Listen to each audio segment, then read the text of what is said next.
Oh, hi. I want to show you how to make this check and redeem for your Twitch streams. Thanks for checking in. Eep, eep, eep, eep.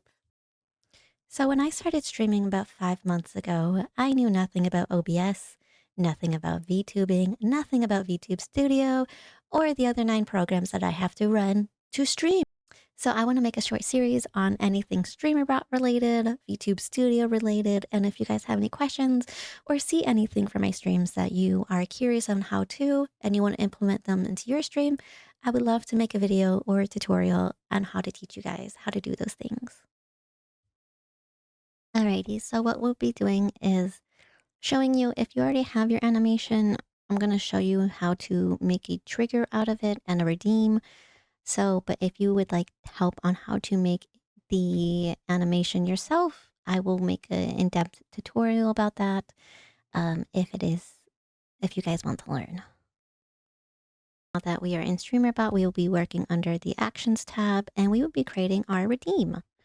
So if you already have a redeem that you want to use or replace and it was made directly from the Twitch site or from Mix It Up, that will not work. You have to recreate these redeems that you want to use inside of Streamer.bot.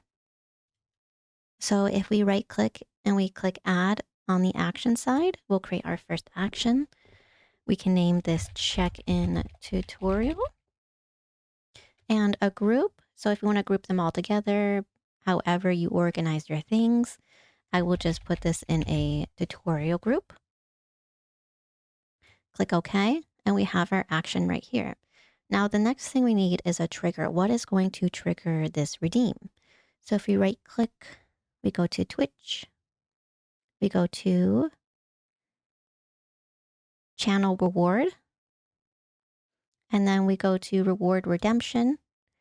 Like I said, if you have any of these made outside of Streamer.bot, they will not work. So we have to create a reward, and then we're going to name it check-in. Check-in. And then you can set how much it is. So how much is it going to cost? I usually do just one. And max per stream or max per user. So max per stream, like this would be if you wanted to do like a first command, there's only one out of your whole stream that can be redeemed. But we want everyone to be able to redeem this at least once. So max one time per user per stream. So everybody who comes into chat will be able to redeem this only one time. Is there a cooldown? You could do seconds. I don't have seconds, but you can. And then we're also going to do persistent user counter.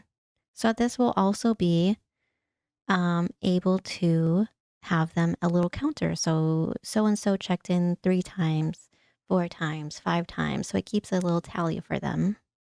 And we're going to click OK. And then once we have our check-in, we're going to click OK. And it's right there. So next thing we're going to do is go into our sub action. Sub action, go to Twitch, go to user. And then we're going to get user info for target. And this we're going to change, and this is going to be user. Click OK. Basically what this is, it's grabbing the user ID information for the next step. So then we need to go to Twitch. We need to go to chat and then send message to channel. I have already pasted this in here, but it is, you can copy this and you can change the text to whatever works best for you and your audience.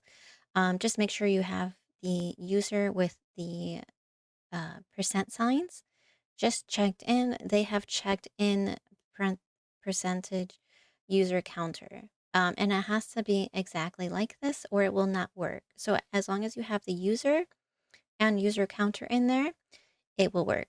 And use as a bot account. If you guys need help setting up a bot account, I can make another video on that. And then this, if your bot account is down or it's not connecting or it's not logged in, and if there's any issues, it will fall back to the broadcaster. So it was It would look like I sent it in chat. And click OK. Now we have these two. What we have to do next is go back into OBS. And again, there's more than one way to get this done. This is the way that I have learned through my figurings and tinkering around with things. If you do know another method, please drop it in the comments and I'm happy to learn that method as well. Okay, so when we're back in OBS, we will create a scene and basically all of our Streamer.bot alerts will be in here. So anything that you use for your alerts will be in one nested scene. So instead of putting these individually into every single scene, we'll just nest them into one. So here I'll just do a tutorial one. So here I called this media source check-in. So what you're going to do is you're going to upload your file of your animation that you have. You're not going to loop it and you're going to click OK. Now, if we make it visible, that's what it looks like. And please take note of how many seconds your clip is, because we're going to have to put that into milliseconds. And we want the visibility to be off. Next, we will go to OBS, Sources, Set Source Visibility State. Now, default is fine for a connection. Our scene is the one that we just made. This will be the nested one. The visibility, so you're going to check the source and we're going to set it to visible.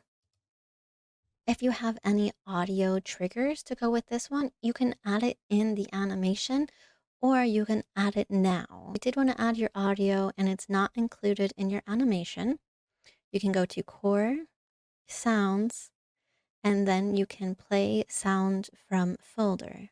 And that's where you can select it. I highly recommend having a folder with all Streamer.bot things, and then in there have each folder for each redeem. So each redeem folder, you have your animations, your files, your sources, your everything that you need so you know where everything is. Because if you move these, they will not work. If Streamer.bot cannot find these, they will not work. So make sure you have a designated folder for everything. So we're going to add a delay, and the delay is how many seconds your animation is. So for mine, it was 8 seconds. So that would be 8,000 milliseconds. And click OK. So we're going to right click and we're going to copy sub action and then right click paste sub action. And all we have to do is change this from visible to hidden. So we have successfully created our alert. So basically, if we go into Streamer.bot and we go to our trigger, we right click and we test, it will do every action in order. And there you go. So now if you want to make this nested in your OBS, what you can do is you can make a new scene. So we'll make a test scene. We can do scene, and then we can add the one that we just found. And here you go. All of this will be here. And if we go back to Streamer.bot and we test this, it's still going to show up because it's nested within that scene. All right, thank you guys. This was my first tutorial. So if you learned anything, please leave a like, comment, and share it with anybody that you might know. If you have any other requests for any other tutorials, please let me know and I'll be happy to see what I can do about getting those done for you guys. Thank you.